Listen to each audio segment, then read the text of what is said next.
पक्ष को अपनी कहानी के माध्यम से उजागर करते रहे हैं। तो इन कहानी आंदोलनों के माध्यम से और कहानी के स्वरूप को बहुत कुछ स्पष्ट करते हुए हम लोग देख पाते हैं।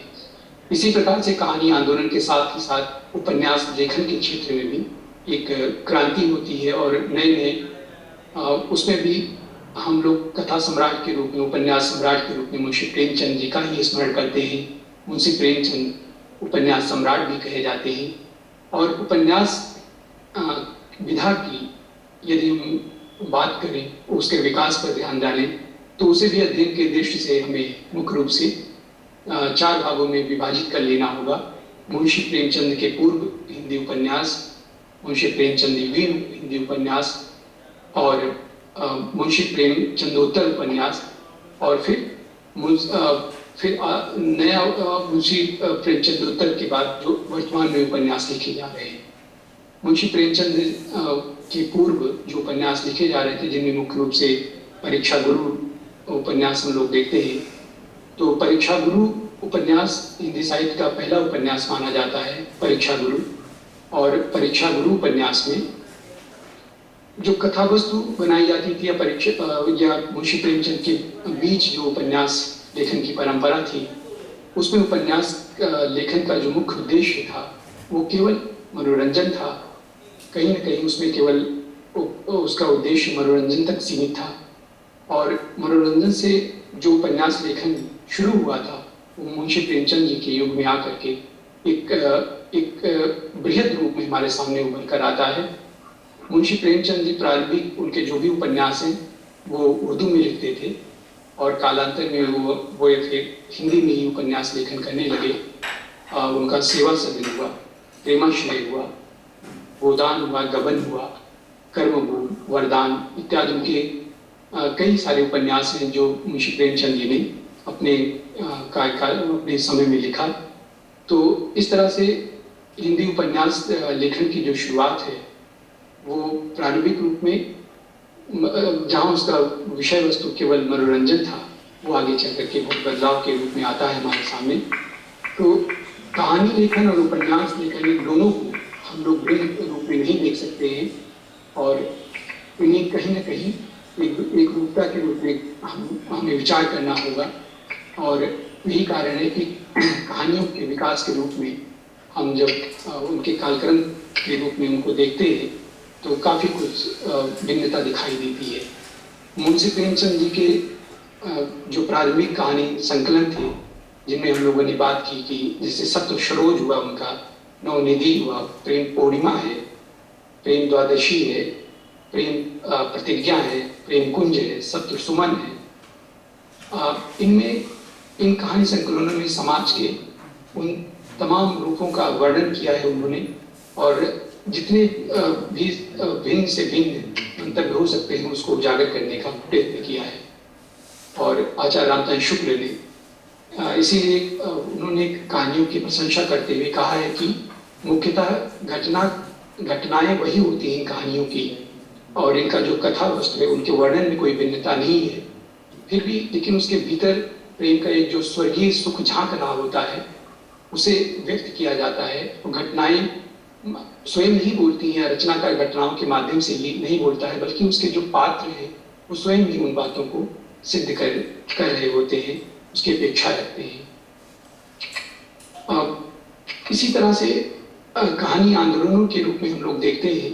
कि वो चाहे कहानी आंदोलन नई कहानी का रहा हो, राजेंद्र यादव, मोहन राकेश और कमलेश्वर द्वारा प्रारंभ किया हुआ, चाहे कहानी आंदोलन रहा हो, सचेतन समानांतर सक्रिय कहानी आंदोलन, जनवादी आंदोलन रहा हो, इन सबका उद्देश्य कहीं न कहीं समाज में जो कुछ घटित हो रहा होता है, समाज के उस वास्तविक यथार्थ को चित्रित करने का ही प्रयास था। और एक कथाकार, एक कहानीकार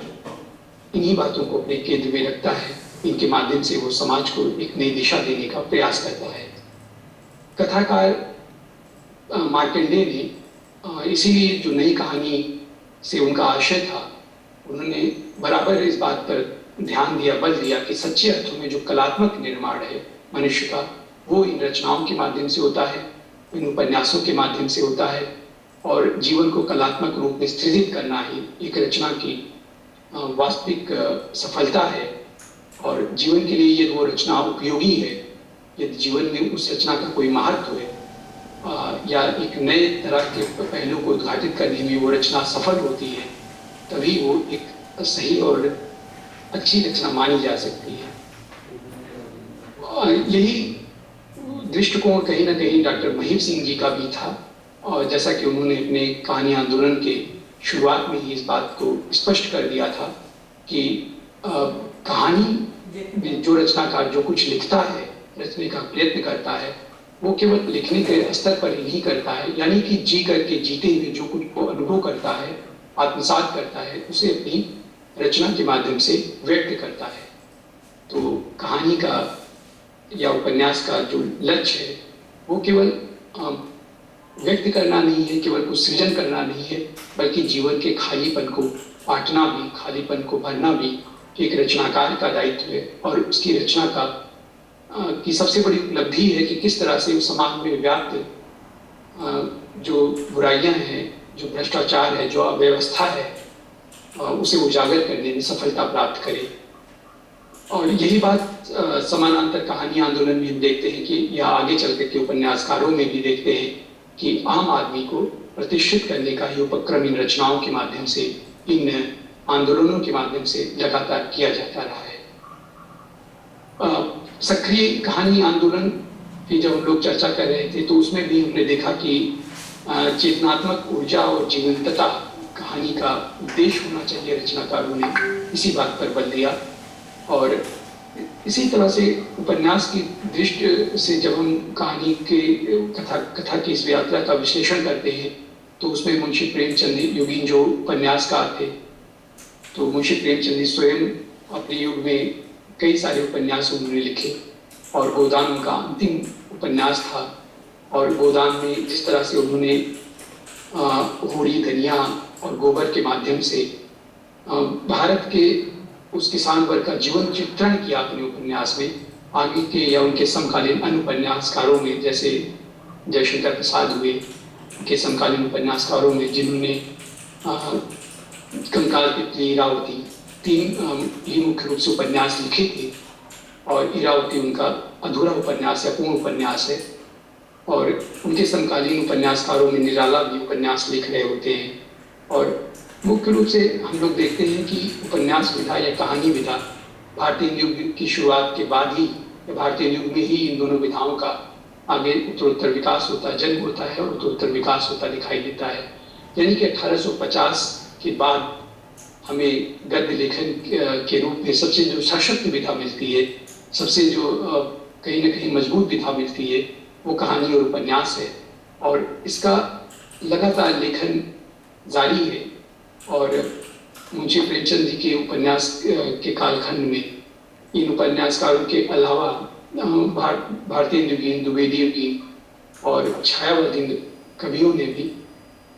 उपन्यास लिखा। उसके बाद आगे चल करके प्रगतवादी कालखंड में या प्रयोगवाद, नई कविता,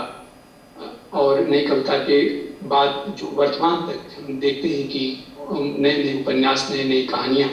लगातार लिखा जाना जारी है। तो इन कहानीकारों में या उपन्यासकारों में जो सबसे बड़ा योगदान है वो यही है कि इन्होंने समाज के उन सारे वर्गों को अपने विषय का वस्तु बनाया, और अब इसके माध्यम से उन्होंने अपनी भावनाओं को, संवेदनाओं को व्यक्त किया। तो प्रिय विद्यार्थियों, हम लोग देखते हैं कि आपका जो संपूर्ण पाठ्यक्रम हिंदी साहित्य के इतिहास का वो मुख्यतः 4 खंडों में विभक्त है, व्यवस्थित है, और जिसमें हम लोगों ने बहुत विस्तार से आदिकालीन काव्य की, आदिकालीन साहित्य की चर्चा की अपने प्रथम व्याख्यान में।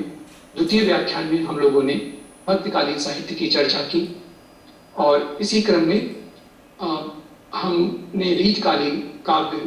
किस प्रकार लिखा गया, कौन कौन सी प्रवृत्तियां प्रमुख थी, और उनमें रचनाकार ने किस तरह से रीतबद्ध, रीत मुक्त और रीत सिद्ध काव्य रचना की, इस पर विचार किया। और आज अपने तीसरे व्याख्यान में हिंदी साहित्य के इतिहास के अंतर्गत इसमें हम लोगों ने मुख्यतः कहानी का प्रारंभ कैसे होता है, कहानी लेखन के क्षेत्र में किन किन रचनाकारों ने अपनी रचनाओं के माध्यम से समाज को एक नई दिशा दी, एक नया स्वरूप प्रदान किया, और उसी क्रम में हमने आज की चर्चा में हिंदी कहानी को मुख्य रूप से यहाँ पर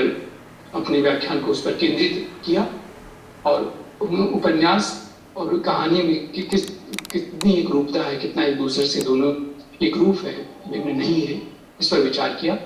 इसी के साथ साथ आप सबका बहुत बहुत धन्यवाद। नमस्कार।